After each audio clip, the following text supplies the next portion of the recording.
Hi guys, thank you for joining me today. I'm so excited you're here. Have you ever wondered why some of your past relationships ended badly? Let's look at some possibilities. Attachments versus connection. Knowing the difference between these two have given me greater insight as to why my past relationships didn't work out. Please subscribe, like, and share if you enjoy my content. Also stick around to the end of this video. I have some quotes you're not going to want to miss.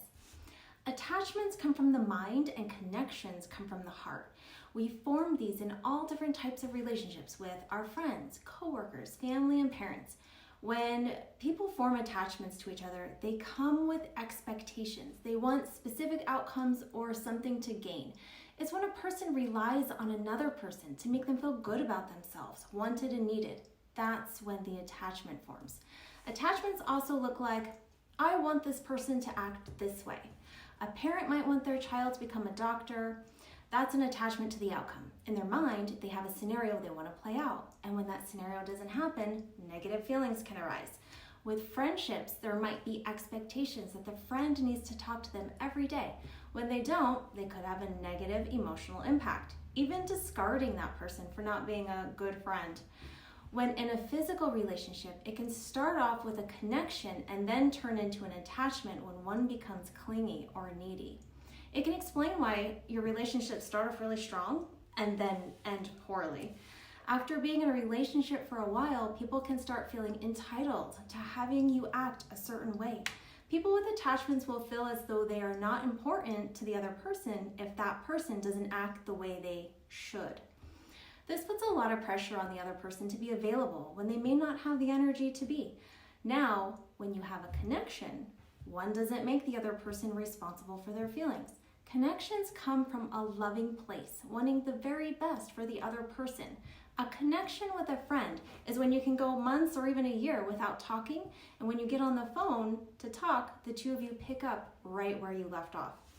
There's no animosity, no hurt feelings. When in a relationship, it could look like the person asking, what do you need today? And giving them the space for that need. It's freeing. There aren't expectations of how the other person should act. People are seen as individuals with their own needs, wants, and desires that aren't dependent on another person's actions. They are free of expectations and free to come and go as needed. There's a lot of shoulds when it comes to attachment. Checking out the shoulds in your relationships is a really good way to see if you're in an attached or connected relationship. Do you feel that you have to act and perform a certain way to maintain the friendship?